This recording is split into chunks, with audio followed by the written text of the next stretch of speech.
All right, that's that time, babies. We're back again with another episode of the Coffee Q&A, your daily dose of coffee Q&A here on the Onocoffee channel. I'm Jay, your host, and today we'll be talking about this machine. But if for joining us for the very first time, this is the Coffee Q&A.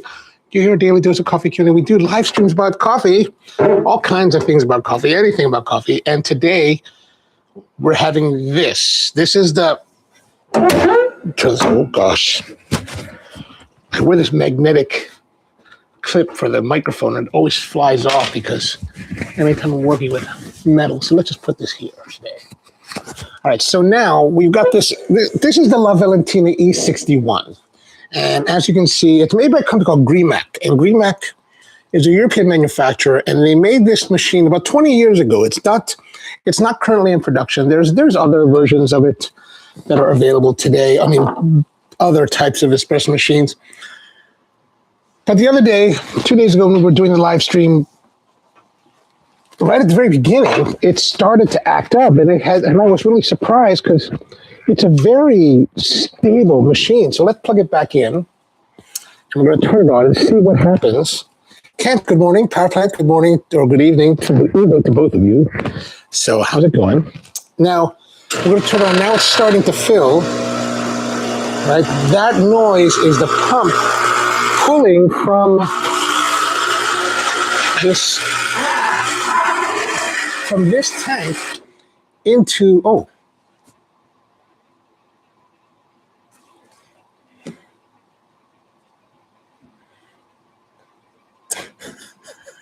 Well, I don't know what's going on, but it totally now is not making the same issue that it was on Wednesday. And I'm kind of a person that's like, if it isn't broken, don't fix it. But since it's, well, let's just get into it a little bit. So otherwise it's just be like, well, I don't have anything to do now. So we've got, so these type of machines, they're pretty old. But the nice thing about machines such as this is that they're fairly straightforward as far as the internals and how to fix them. Now, if you get something like the Meticulous and the Decent and the Morrow and all these new high-tech things, it's much more complicated to fix them. Like once La Marzocco started moving to the Strata 10 years ago, it became a lot more complex and a lot more electronics to work with. So it became less friendly to rebuild and to modify and all that. So what we're going to do is I'm going to show you some, but let's turn this off before it gets too hot. Is that off? Or is that off? I don't know what's off anymore. I think that's off. Okay, so this particular one has a bunch of like flathead screws. And we're just going to take that off. I keep a stubby with all my espresso machines, only because you don't necessarily need a stubby one for this, but the La Marzocco, you need a stubby to unscrew the dispersion screen.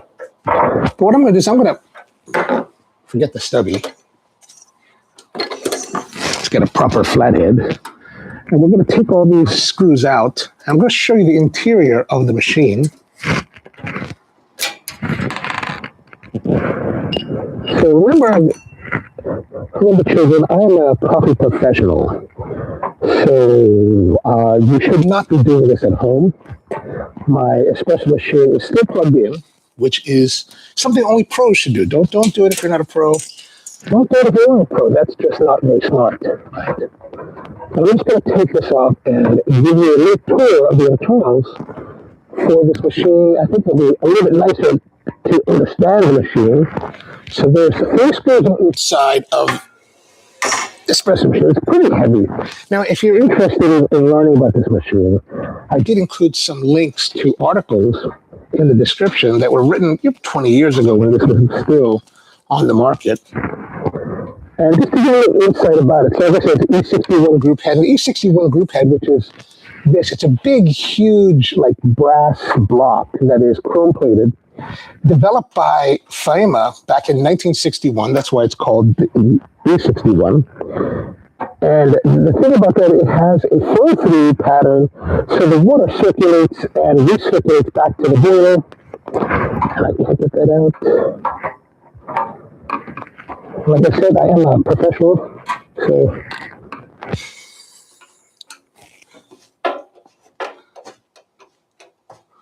Audio's going crazy. Oh, audio's not clean.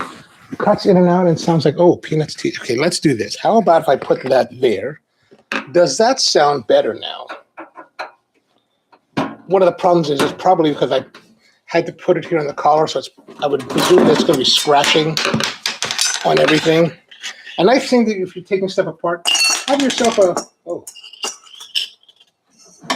I was going to say, get yourself one of these magnetic parts things, but as you can see, these stainless steel screws have so much nickel in them that they don't stick. So they're no longer that ferrous. So that's not a good thing.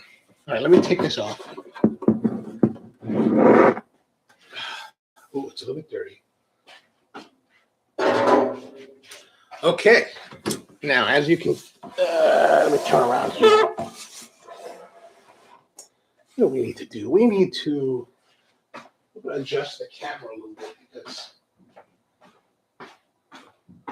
I think if I adjust the camera, it'll be easier for you to see.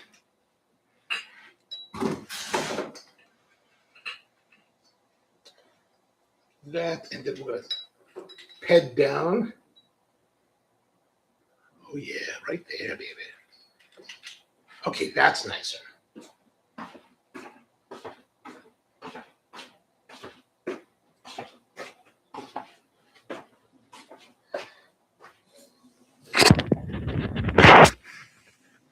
Now you can see more of the guts of the espresso machine. Most espresso machines, well, that are more of a mechanical in nature, will have very similar components to this one. Now, on this particular side of this espresso machine, you can see the boiler here, right? The boiler, it's a big copper boiler. And how does it work? So on the back is our, what do you call it? Our reservoir. So this will hold, I guess, a gallon. I don't even know how much. There's something here on the side. You know, all the years that I've had this, I have no idea how much it really holds. I just fill it. I used to keep, when I was using this in a commercial setting, that's my very first espresso machine, we actually ran a water line from one of the faucets so that it would just kind of hang, and I had a valve on it. So I would just shove this water line into it, open the valve, and fill the reservoir as we needed to. And I did that because you could have gotten this one as a plumbed-in version, but I didn't want the plumbed-in because I figured we wouldn't keep it plumbed in at the shop, at the then shop for that much long, for very long. So I figured, well, let's just not do that, and we can. Okay, let's see, what else can we remove here? Let's remove this top. So the stubby, this little stubby, is nice, right? Like, I keep it because the thing is that if I'm in need of, for whatever reason, of removing parts from the machine and I don't have a toolkit with me, then at least I have something to start, analyzing and figuring out what's going on with the machine. And the nice thing about this is that I've had very little issues with it over the years. One year I did have a pump issue, and I ended up buying a new pump and replacing it. And then when I was replacing it, then I was figuring out, okay, how to prime the pump. It occurred to me at the time that I was priming that new pump, I probably ran out of water and needed to prime the old pump. And then I tested it, and the old pump was perfectly fine. I was like, oh, what a waste of money that was. All right, let's take this screws here. And then we'll take this off. There we go. Now we've got the whole unit free. And this will give us some nice viewpoints. So you can see here, there's the boiler. There is the flow meters here. This is a flow meter, and how that works is that when you have the what do you call it? This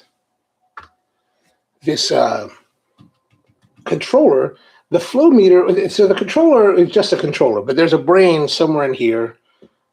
Oh, here it is on this side of the machine.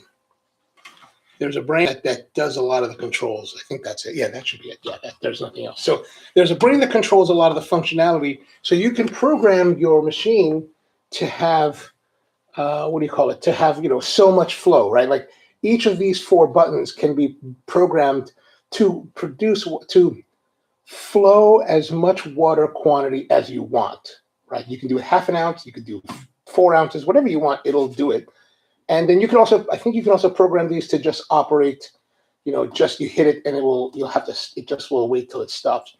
This one is strictly that, start, stop, and then this is hot water for here, for the hot water tap. And so that controls it, but this flow meter down here is what actually calculates how much is flowing. There's a little like windmill, not windmill, but water mill inside the this thing, and it spins and it just measures how much volume is flowing through the meter. Now, look here on the other side. What else do we need to know here? Man, this is actually much more difficult to do it this way. Let's go over here. So here is our other side of the machine. So the brain is here. Our Sarai pressure stat is here. This Sarai is what controls the this is what controls the temperature of the boiler. The boiler is next to it, and this you just kind of there's some of the Sarais have a hole in it, so you can access the control, the pressure control yourself, but this one doesn't. So you got to take this off. Now the nice thing about these Sarais is that these are professional level, commercial level type of pressure stats or pressure, whatever. I can't remember the name of it at the moment. But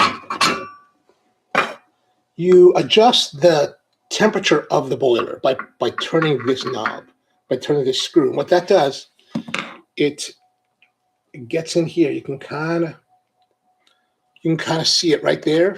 There's a spring, and that spring creates tension, and there's a diaphragm underneath right here.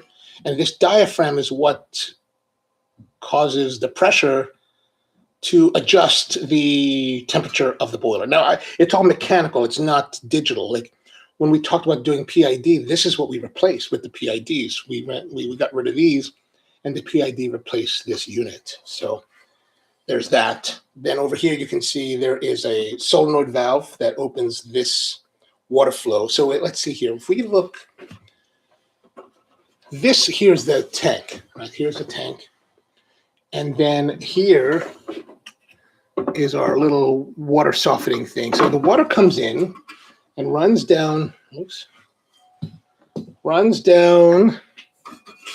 here through this one-way valve, right? So this is a backflow valve, and what this does is it's supposed to prevent the water from flushing back. Now, especially in a commercial setting where you're plumbing in your equipment, like most health departments are very adamant about having this somewhere in your water line to prevent what's called backflow. So you don't want water flowing back into the clean water system. So that's what this is there for. And I guess they have it in here because if you do plumb it directly, you'll connect it directly to this. And then that runs down. Let's see. It runs down. You can see it here, right? So there's the thing. So it runs down into there. There's this. This is the line for it, right? And this is the pump. This is the pump that runs everything. And that comes down, and where does it go?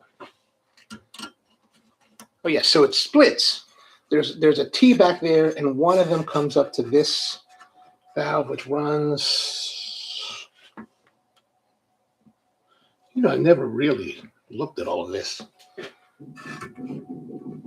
I haven't had to do heavy maintenance on this, like tear it apart or anything, but that splits, and then the other line comes up here. Right, this is where it comes up here, and this is what feeds the tank. So it feeds the boiler with this, and then this is where. So see this top line here. This is for steam.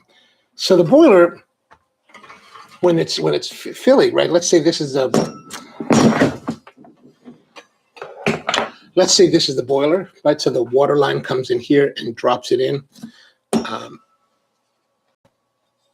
The water's in here. There's a heating element down here, right? And that heats the tank. But you're going to leave a little bit of space here so that you have steam. And that's what this is doing, right? So this line comes from the top where the steam is being generated and runs into the steam wand valve, which is here. So that's kind of how you get your steam. Then there's a pressure relief valve like this. You always want it to have.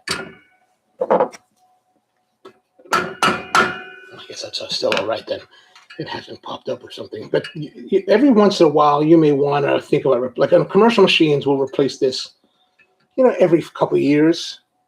A lot of the valves, the safety valves, because basically they're there to relieve pressure in case there's an overpressure issue. Like there was a time in the United Kingdom at one of the Tesco's where one of the older like lever type machines exploded overnight one night because their whatever pressure relief valve hadn't been replaced and it basically had corroded closed. And so the problem is that what those do is that in case there's a situation where there's overheating of your boiler and let's say the temperature set fails and everything just gets turned on and just goes super high, these pressure valves will blow and then, it relieves all the pressure and, it makes a mess and you kind of have to fix it and all that. It's a little bit of a pain in the butt, but it doesn't explode. But these will explode. I mean, and it blew the wall out of the Tesco.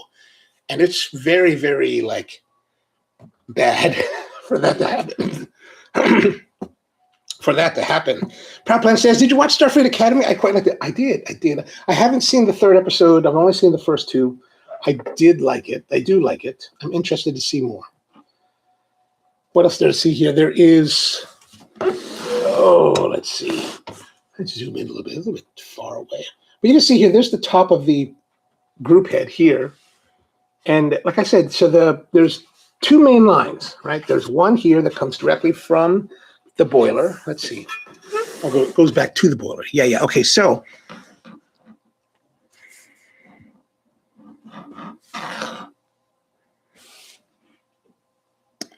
I'm just trying to see what I'm looking at and make sure that I'm looking at correctly. Oh, wait a minute. Okay. Oh. So it looks like, oh yeah, there we go. So back here, let's rewind a little bit because what I was telling you was a little bit in error. Come around here with this. Like I said, the water comes in through this backflow valve right here. Comes in down here, and then it runs back and splits.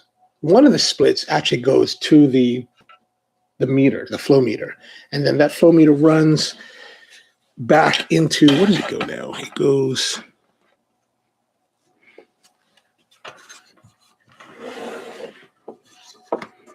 oh yeah, there it goes. It goes to the bottom. Oh, let me get this off. Yes, it goes to the bottom. Right, see this that comes down here, runs into that valve, which actually feeds into the boiler as well as feeds a line that comes over here up into the group head, right? And then so as it goes through the group head, that water is heating the group head as well as opening the flow so that everything flows through it, right? When you press the button. Whatever's left will flow back through here, back into the boiler to recycle. And so the boiler is also what's called a heat exchange. So if you notice here, there is this really thick collar right there. That thick collar is the heat exchange part right there. It's essentially like a sleeve inside the boiler that the water, the brew water, is kept separate from the steam water. And that's why we talk about, as you wait between shots, the brew water will kind of equalize. The brew water that's in the boiler will equalize to the temperature of the boiler because it's all like 240 degrees. So there's no way around that. And that's why a lot of times when you flush, you want to flush a little bit. And so in this particular machine, you'll see that as you press the button to flow, it has to come out, flow around, and then come out here, right before it goes up. So there's this whole run of water that's outside the path or outside the boiler, and that has to run a path that's relatively in the environment. And so this means that the water in here is cooler than the water that's in the boiler. So you kind of, I guess in this case, we really should be flushing a lot of it through in order to get to the water temperature that's here. Now, of course, when you're talking about an espresso machine like this, you're talking about a relatively small capacity machine. So blowing through all of this water. So we're going to mix the presumption. The water in here is superheated. The water in here is not. So that's why when I hit the button, it doesn't really sputter very much, because all of this is what's flowing out, and there's still time before this stuff comes. So if you really want to be anal about how you flow water through this particular machine, you've got to flow through all of this, and you've got to flow through a lot of this, because if the boiler is working correctly, then as the water flows through it, it should bring it to the right temperature, right? So it comes in, flows, and gets 200 degrees, and then runs through, and hopefully it's flowing fast enough through this part that it doesn't really lose too much. Or perhaps maybe now it's coming out at like 205 or so. It leaves the port here, and then as it flows through here, maybe it loses some of that, but then it's kind of stabilized once it reaches the brew group, because the brew group is really thick and massive and very well heated. PowerPlan says, did you notice the voice actor of the new computer first? No, I haven't. I did not. I wasn't. I don't. Did they have the computer talk in the first 2 episodes? I don't recall. So that's generally how this particular machine works. I don't know. I thought we were going to do a lot more like getting into it than we are at the moment. But what we could do is do some. We'll turn it back on and see what it does. So if you're going to operate your machine like I'm doing right now, do be careful with, if you're going to muck around the internals, because, everything's exposed, and there is a potential, especially here, like, oh yeah, that's one thing that I should probably note, right? Like, look at this. Right, so here's the pressure stat, and you can see this is where all the power is connected, right? If you make the mistake of touching those, you will have a very bad time of it. Like, it may not be so bad on this machine because this is a 120 volt machine, but if you have a commercial machine or a 220 machine, that could be not so pleasant for you. So what we're going to do is we're going to put the cover back on, trying not to touch it. Of course, I have to wedge it in. Okay, there we go. Put our lock screw back in there. One of the things that's always kind of like, maybe difficult to become disciplined in is actually putting all the screws back. Like, sometimes you feel like, oh, I'll just put whatever. I don't have to worry about it. But you really should put all your screws back, because it just makes it for a nicer presentation. And, you're a little bit more professional in that respect. Good morning to you, Maku. How are you doing? They did a lot of talk doing PA-style announcements. Oh, it was Stephen Colbert. Oh, nice. I will listen to it. Yeah, but honestly, I don't really watch Stephen Colbert, so I probably wouldn't recognize his voice. Like, strange enough, I say that, and I watched a Stephen Colbert clip this morning about evidently the director of the FCC is like, wants to do some kind, I don't know, investigation into late night shows or whatever. And Colbert was like, well, have fun the last 4 months. I was like, well, all right, right on. So the nice thing with this machine is that it's relatively small. So in order for it to get to speed or to temperature, it's relatively fast. So maybe about 10, 15 minutes to get within working temperature. Now, of course, if your machine's been sitting for a long time, when you have a machine like this where there's a lot of like metal, it's nice to let it heat up for at least an hour or so it gets fully saturated. Like all the components get really nice and warm.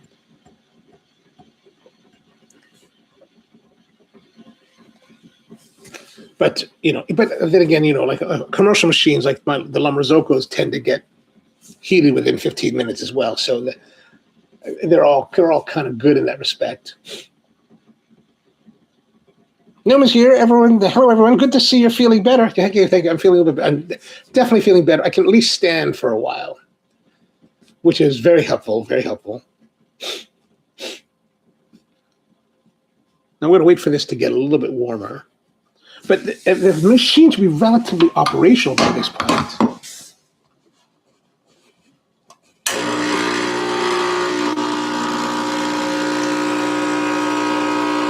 Operational, but not to temperature. Like that's not even close to temperature. Now here's something we should look at. I am seeing some interesting sizzling going on.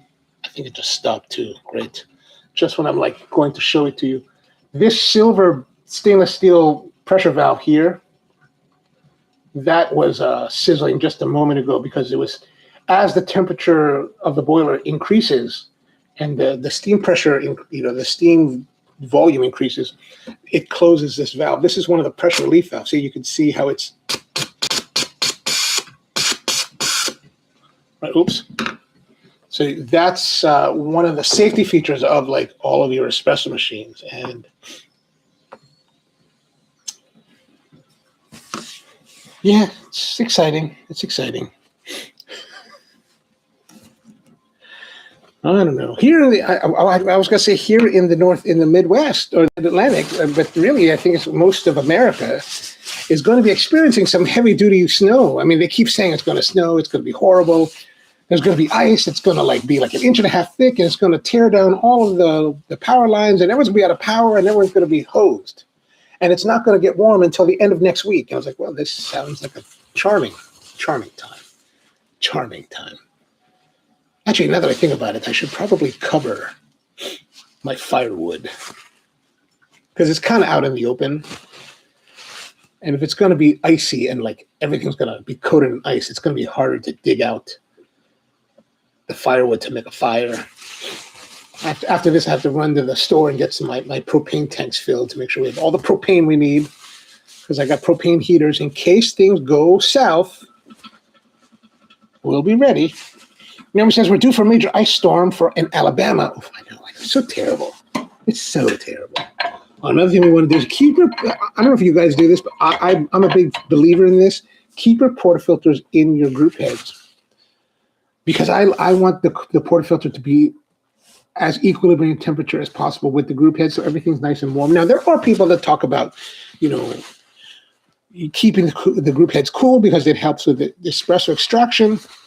And certainly I've been judging competitions where baristas would cool down their portafilters to get some better. And there certainly could be some argument for that, but most generally speaking, I like to keep everything warm.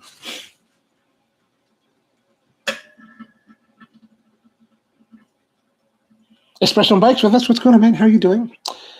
Glad you're able to stand up. Thanks. Stand us. Nice. Now that it's working, we making espresso? Yes, we are going to make espresso. Maku says, Charlotte is not particularly used to a lot of snow or ice, so we might be a bit hosed. Oh, no. I'm sorry to hear that. Yeah, it's tough. It's tough. Like those areas are tough because, you're not used to the snow. I mean, I can't say Maryland's that used to it. I mean, we're used to snow, but ice is a whole nother. I still think of this time. There's a video. This happened, must have been like 15 some years ago. Interstate 95 runs through downtown Baltimore. And I've driven through that part of Interstate 95 many, many times.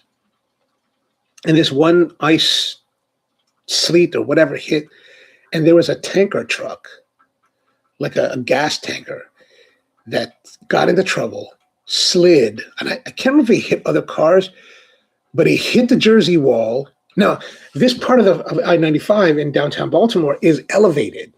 and the two directions, north and south, are separated. But when you drive by it, you look at it, and it looks like they're really close, like just like they're really tight together. But this tractor trailer hit the Jersey wall, flipped over, and plunged between the two spans, and I was like, oh my God. Like, I had no idea. Like, it looked to me when I'm driving that it's like, there's no way the truck could have fallen. Like, I figured the truck would have got hung up and he'd be all right. But man, I was like, oh my God. I know there's a huge explosion. It was really, really crazy. Really crazy. So do be careful out there. Be careful. Stay home if you can. You know, once, I think it's here in Maryland, they're supposed to start on Saturday night. I think, you know, as you go further west, it comes, I think it's going to start now. So if you're in America, do be careful.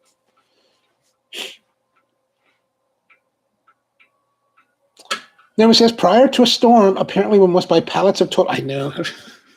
It's like, what? Don't you have toilet paper at home? Don't you already have? Are you not already, stocked? Like, my mom wanted to go to the grocery store yesterday, so I went with her. I took her, and she was like, "Don't, you don't have to get out." And I was like, "All right."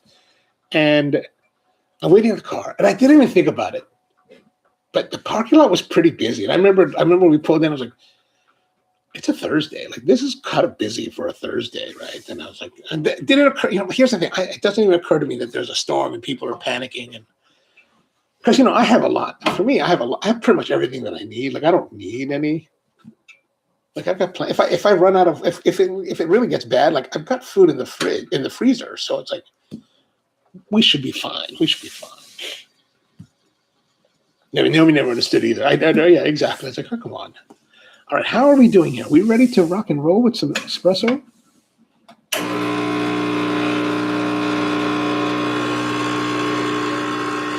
Oh, yeah. It should be good, at least for a start. Okay, let's bring this camera here. I'm going to have to turn this around because I really can't work with it that way. We'll work with it this way, right? Okay, so now let's do some espresso making. Whoops. You just set things up. All right, now we're going to do some pulling of shots. So you can see now, finally, without this espresso machine in the way, we've got our Mazzer Major, one of my favorite espresso grinders. And I've got the coffee that we made last week. Not the blend that we made, but this is the espresso. So what we're going to do is we're going to get our portafilter. Make sure it's nice and clean and dry. Right? You notice there's some coffee grounds. There's always some amount of coffee grounds just stuck in your group head. I never can seem to get it all out, but I'm not also that trying. Now there's a little bit of coffee that's sitting in here from last week, so I'm just going to blast through that and get rid of it. Oh, we should also do our scaly thing. Here's our scaly thing.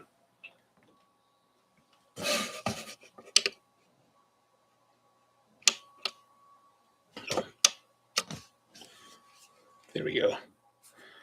Old school scales. That's where it's at. So zero that out.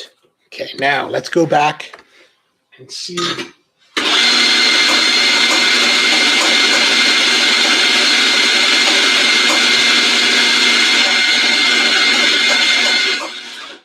There was a time in the history of like third wave baristas where it was all about click, click, click, click, click, click. You're just trying to have to get away from that. Okay, so that's a lot, right? That's a lot for us. So we're gonna get rid of that. Oops. Also, if you ever use one of these, don't do this. Don't put your spouts inside here. Keep them outside, right? We always train our baristas to do that because if you get used to doing this, you could drip water into your chamber and then you get clumping. It's really, really not fun. Not fun. Okay, so here we are. I know what I'm gonna do. Let's do this.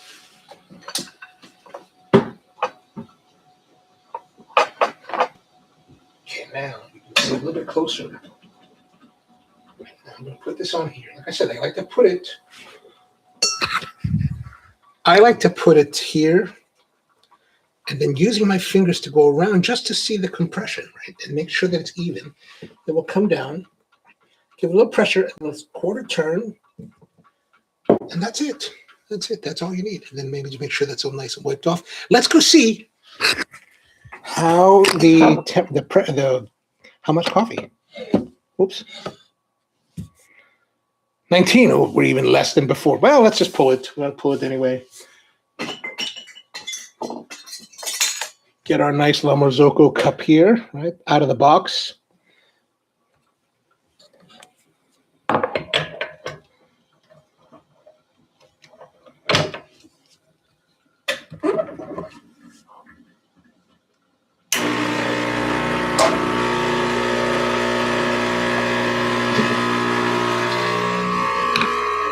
Ooh. A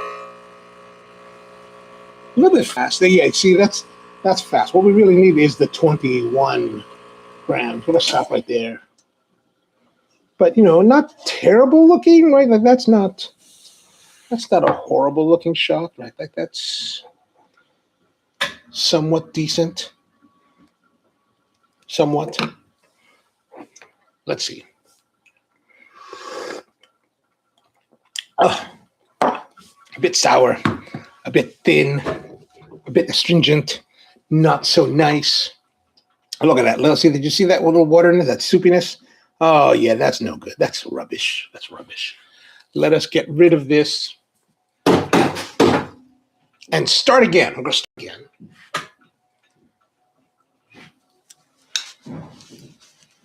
I'm going to rinse it out, too. I'm going to rinse it out. Again, whenever you rinse out your portafilter, just let it sit there for a moment so that it all drips out, so that it's nice and clean. Then back in. All right, let's go back here. How do I do this? It's so nicer when you have it all like preset. Okay, that's a little bit better. All right, we're going to try to get a little more coffee in there.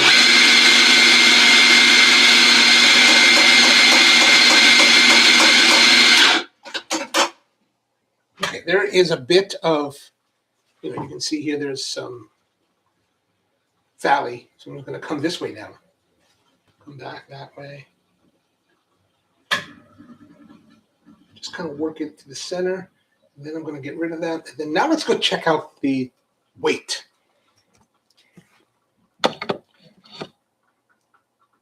Ooh, 21. That's what we want to see. That's what we want to see. Again, we're going to put this here. Just kind of set it using opposing fingers to feel and make sure the height is level. And come back, give it a nice pressure with a twist. All right, let's go give it a try.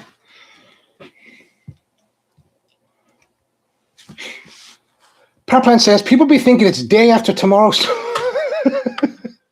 Man, day after tomorrow. How old are you, man? How old are you? Day after tomorrow. Actually, what am I saying? I was actually thinking of the other one, the 80s movie with the, not Day After Tomorrow, the what's his name? Where he goes to save his son and Emily Rossum. I would go save Emily Rossum as well. It's true. Okay, let's put this maybe here. All right, let's brew. Oh, I need a cup. Here's another one, La Marzocco 80th. In case you might be wondering, I am a big La Marzocco person, so. Okay, lock and load. Start the brew. Remember, you don't have to be so panicky about getting your cup under here. There's some time. Okay, that's much better. Look at that, slower. Could be a little bit slower. Oh, a little bit faster now. A little bit faster now. Uh-oh. Let's stop right there. Okay, a little bit better. I would like to see a little bit more, so no, not too bad. Not too bad, not too bad. Whoops. Let's see. Better. Now, if we like, this is what I'm thinking. Right? If this is consistent, right? If this would be the consistent shot flow rate, 21 grams, and this result, I would like it to be a little bit slower. Like I want it to be slower. We're gonna pull another shot and see what happens. But I feel like I want it to be slower. I want it to come out a little more slowly, sexy and oozy. Like that's what I want. But let's look inside here. A lot better, much better, a little bit drier. Not fully dry, but good compaction. Can't really see that, can you? It's so dark. But you can see there, now you can see some of the detail. I want to see the dispersion screen ring, because what I mean, what we talked about before is that I want there to be very little room between the top of the puck and the bottom of the dispersion screen. So knock that out and let's have a look at our, still very clean. So we're stopping at the right point. You know, I would just like it to be a little bit more, like a little bit more. And I want something like awesome. And these are, the first one, okay. The second one, good. I was trying to decide between better or good as a word, but I decided to go with good. That's why it took me a moment and my hesitation. So, but what I want is really something like, you know, like really,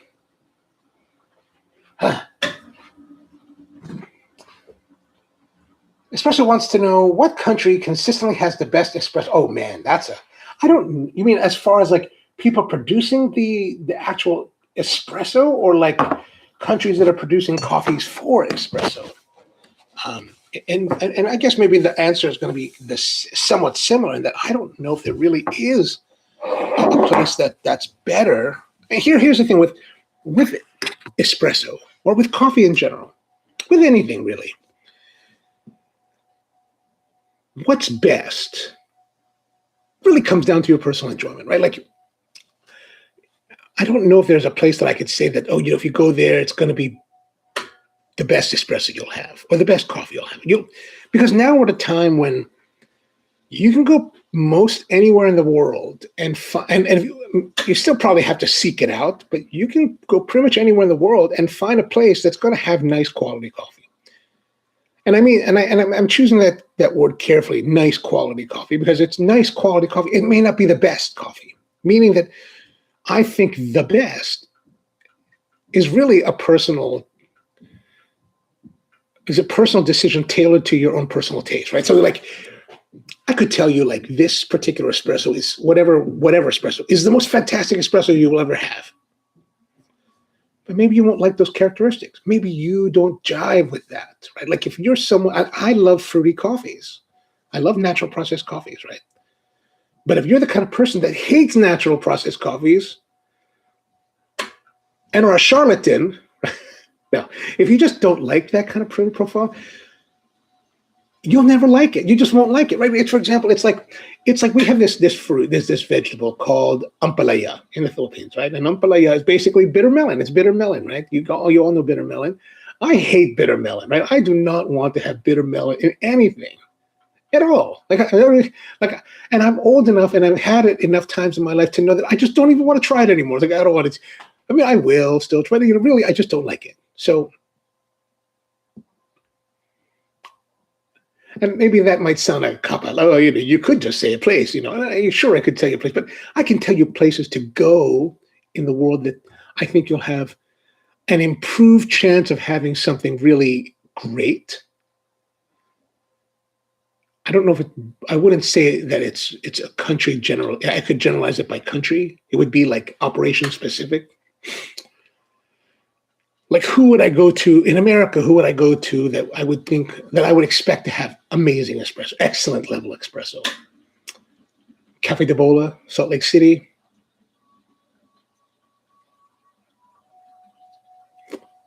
Troubadour Coffee in Cleveland, Ohio. I think those are like rising to high levels. Outside of America, let's say Norway, like if Kent wants to go and have something, I would go to Tim Wendelbo. Tim is, but why would I mention these? Because typically the places that I think are truly like of excellence tend to be run by fanatics, like crazy people, right? So crazy people, they pursue things to a very nth degree. They tend to be very small, forever destined to be like a small mom and pop kind of place because of their dogged pursuit of what they do. So I mean, I don't know. I can't say that. I mean, I think that. Like there was a part of me that was just about to say that maybe Japan, but then Japan, like I love Japanese like kisaten culture. I'm not so enamored by specialty coffee culture in Japan, like because basically specialty coffee culture in Japan is the same as anywhere else in the world. Specialty coffee is pretty much the same no matter where you go, at least from my experience, right? Like certainly different stores different shops will have very nice quality coffees. Oh, you know what? Maybe. Now that we're talking about it,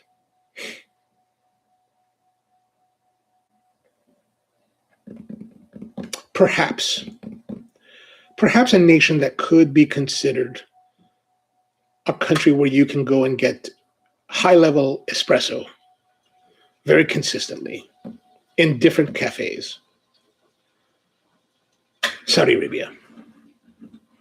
And I've only been to Riyadh, Jeddah, and Al Khobar,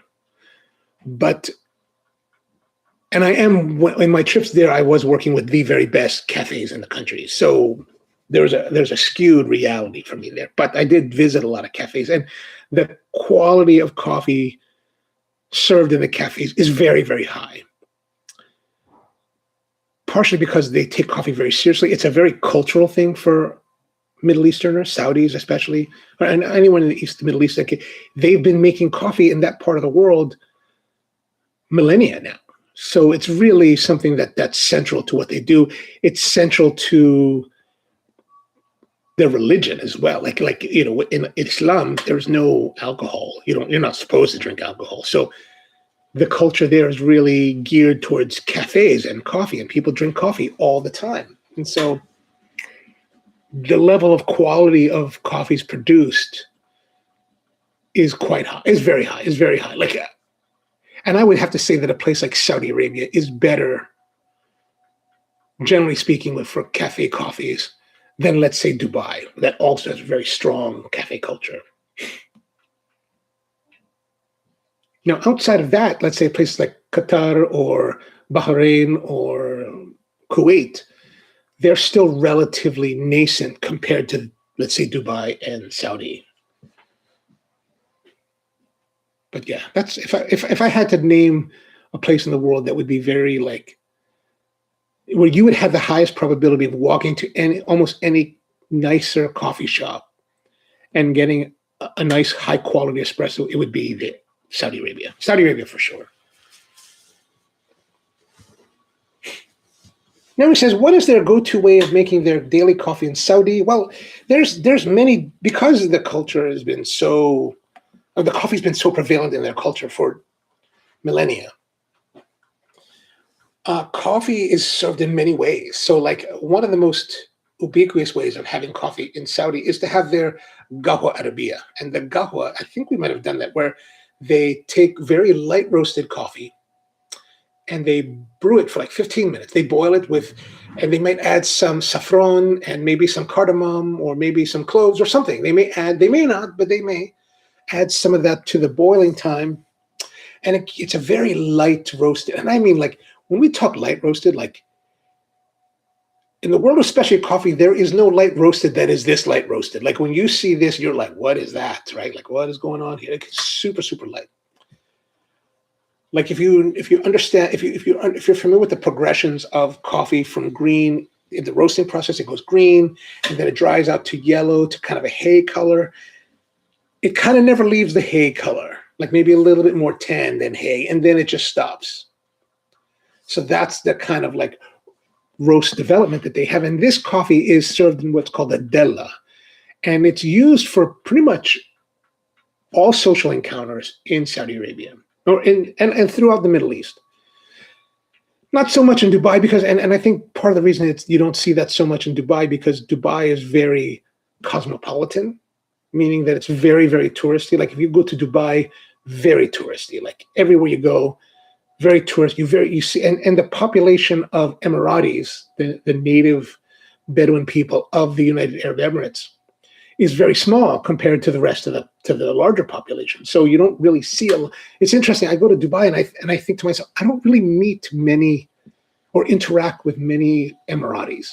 But in Saudi Arabia, with 65 million people, there's Saudis everywhere. Like you're the anomaly rather than kind of the majority. So, but you everywhere you go in like Saudi Arabia, they have the gawa, and it's in a della, and they'll always offer you, would you like some coffee? And they offer you coffee, and you drink it as a means of welcome and exchange. So that's the most ubiquitous way of having coffee, and I think all Saudis drink. Well, yeah, all Saudis drink that. Of course, they all drink that. But over the last, I guess 10 years or so, the specialty coffee scene has come to Saudi Arabia, and it's come to it in a very big way. Like when I started going to Saudi and with these companies I was working with, Sulalat and Camel Step, as well as Roasting House and onocoffee, they are all like very well capitalized. And I come from a world where here in the United States, when you're starting a coffee shop, you're kind of bootstrapping it. These guys are not bootstrapping. They're well capitalized. I mean, like the best of everything. They've got the best of everything. It's just like, whoa. And like they're buying the highest level of quality coffee that they can afford or that they can find because they can afford quite a bit. So it's a really interesting coffee scene to visit and drink in because everything's very high quality. And it's also a country that, because it's in the Middle East, where the de facto standard for coffee is natural processed. It's a very natural process friendly society. So we're here in the West, it's not, natural is kind of seen as an aberration in some respects. Most people want washed coffees, mainly because that's what we had access to throughout most of American history or most of Western history. A lot of it came from South America or Central America, where most of the coffee is processed as washed. Whereas if you got most of your stuff from the Middle East, where it's very arid, everything was like natural processed, right? So it's kind of more of a factor of regionality that developed the tastes of the populace rather than necessarily like one being worse than the other. Devin says, glad to see you're alive. Well, thank you, Devin. I'm glad to be alive too. Powerplant says, that's pretty much the only region of the world I won't visit due to human rights violation. Well, I hear you on that. And I certainly can be sympathetic to that, though. But I would encourage you to reconsider your position. And here, let me tell you why, right? Like here in the United States, especially if you listen to U.S. media, they harp on some things, right? MBS is this, which is Mohammed bin Salman, which is the son, the crown prince of Saudi Arabia.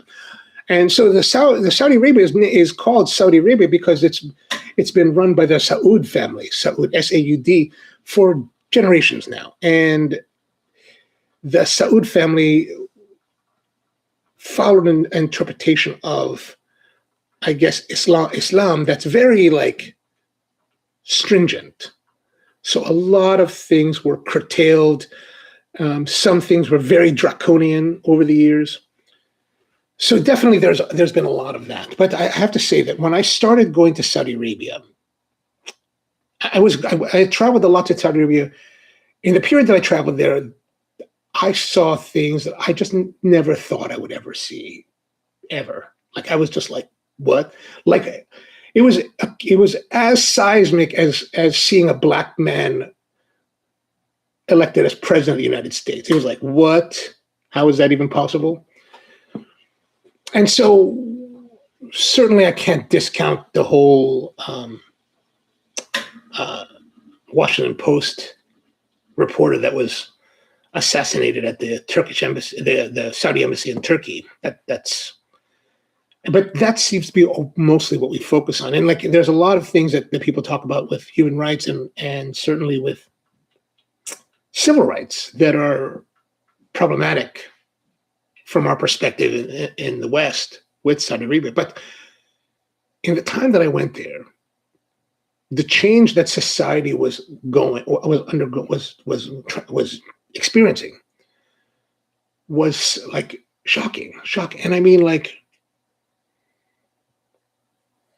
when I first arrived in September of 2018, just when MBS had started to do his reforms, because I think MBS sees that for the kingdom to thrive in the coming millennia, they need to change some of the ways they do things and go from very hardcore Islam to a little bit more Dubai-ish friendly, right? Dubai is very like friendly to like the world, but Saudi Arabia until 2018 wasn't. Like when I went to Saudi in 2018, they were still under their old visitor rules. So I had to like get letters of introduction from my hosts and send that to the embassy and get clearances from the embassy and all this kind of rigmarole to do it. It took a while.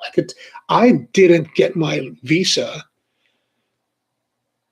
It didn't get into my hands until the morning that I was leaving. Like I was leaving at 5:30. It got to me like at 10 a.m. And I was like, I was like, what is going on here? And the guys, I'm talking to the guys in Saudi, they're like, they say it'll be fine. All right.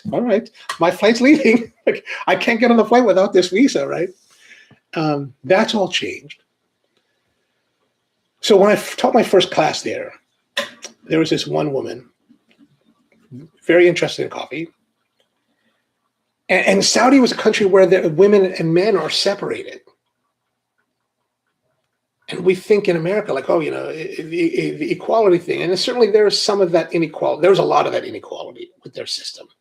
But men and women were separated. Like, so she would kind of sit apart from the men, like in the same classroom by this time, but apart from the men. But she would eat by herself in a whole nother room.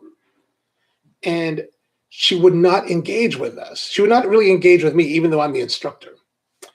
But she would just kind of listen and be quiet and like, learn and maybe ask a question or two. Did she ask me? I don't even think she had a question. When we came to do like group photos, she stood apart. And of course, she's wearing the full niqab, right? So very fully dressed. Fast forward to 2022. And actually have a video about this that's on the site now, that's already on the site, where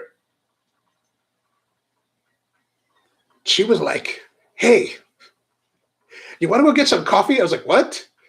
I'll drive. You're going to drive. You're going to take us, a bunch of guys, in a car to a cafe in Riyadh.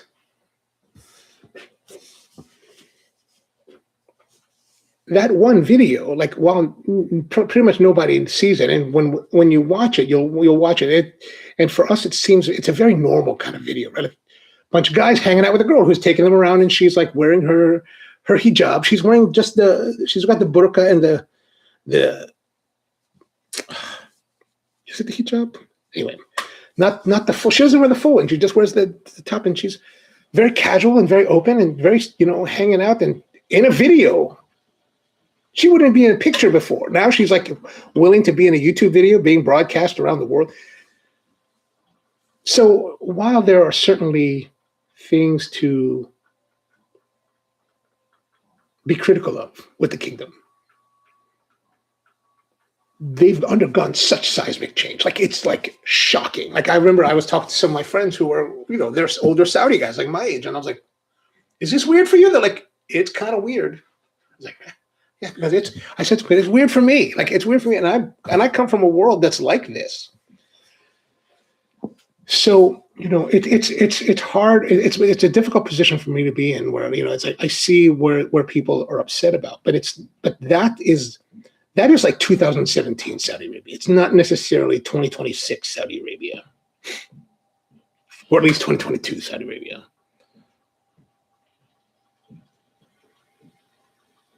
reporters on the treatment of laborers. I mean, in Saudi Arabia, so I think, and I don't know, and I've only been to those 3 cities, but with the interesting difference between, let's say, the UAE and Saudi Arabia is their population. Like the UAE has something like 250,000 Emiratis, right? Native Emiratis. That's it. That's all they got.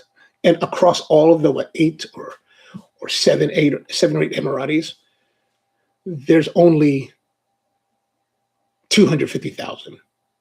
So they're really, really a small population. So especially there, they have to bring in a lot of foreign workers. Like if you go to the cafes, you're pretty much going to find mostly Filipinos, a lot of Ugandans, right? Like it's almost everybody that works there is from elsewhere in the world. In Saudi Arabia, though, because their population is 65 million, you don't see as much immigrants, especially immigrant labor. Now, with places like The Line, that are those projects out in the western part of the country, that I've not been to those places, they might be bringing in more laborers for that. That I don't know. But and certainly if you're a Bangladeshi person coming to the Middle East to do construction labor, man, I see it. I see it. You see it. It's really brutal, and their lives are brutal. They really should. There should be some reform for that. I agree with that. M0, so that's good morning to you. But Saudi Arabia, it's interesting because and one of the things that I thought was really fascinating or challenging was the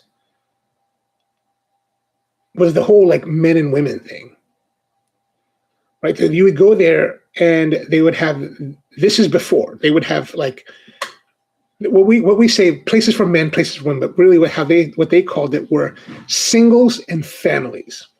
So women with their spouses and their children, and women who may have happened to be solo, which typically in the past era that would not really have been a thing. Women will go to the establishments will have a section just for them, women, children, families. Men could go join them if they were the husband. Right? It was very strict. It would used to be very strict about who could be with who. But if you were a married man, you could, and you were not with your wife or your children, you could not go to the family section. You had to go to the single section. And the single sections were always kind of janky compared to the family section. They made the family sections really nice. And I'm guessing that perhaps some of this ensconcement of women in their culture has to do with their Bedouin nature, right? I imagine that in generations past, when they were all riding around on horses and camels, marauders would come and steal their women, right? I mean, that's kind of what people did, right? So I think I got the feeling that the way they set up things is based on that marauder mentality. We must prevent marauders from stealing our women, taking our camels, and invading our homes. Because you look at their homes, here in America, we have expansive homes that have very big windows. There they have very small windows. You can't really see in. It's meant there's big courtyards and stuff like that on the inside, big seating areas on the inside, but to the outward appearance, it's very small. And I think that's because, again, this is your little tiny fort, and you must defend it. But all that's gone. This whole thing about family and single sections, that's all gone now. The last time I was there, I was no more family section? What? I kind of liked the family section. I liked it. And it was weird because we were sitting outside one night. Okay, so back in the day, you didn't talk to women. You wouldn't look at a woman. You see a woman, you don't look at them. Or you just kind of you see that they're there, but you don't here in America, we you see a girl, you're well, she's kind of good looking. Hey, how you doing? Hey, what's going on? Hey, you start catcalling. Man, you don't catcall nobody in that country. People will be pissed off. So that's completely. And I would, talk to friends of mine, but imagine a world where you don't get catcalled. You don't get people aren't trying to assault you on a regular basis. That's what Saudi Arabia is like. And one night we were sitting outside the hotel, smoking cigars, drinking coffee, because you can't drink alcohol. It's all coffee. We're drinking coffee, smoking cigars. It's like 2 a.m. And here are these 2 Saudi girls. They're walking out of the hotel, going to their car. And I'm still under the old paradigm of like, don't look at girls, right? Like, I want to, I want to check. I'm like, oh, who's this? They look kind of nice, right? And they're wearing full, like, they're wearing their hijabs, right? So they walk by, and as they walk by, there's 3 of us. My friend Ahmed, who's from Jeddah, and then Sean, who's from Singapore. We're all talking, and the girls say something in Arabic loudly, and when people walk by you and they say something kind of loud, they're talking about you, like, that feeling, you get that. And I'm like, I'm totally like, my alarm is totally going off. I'm like, right?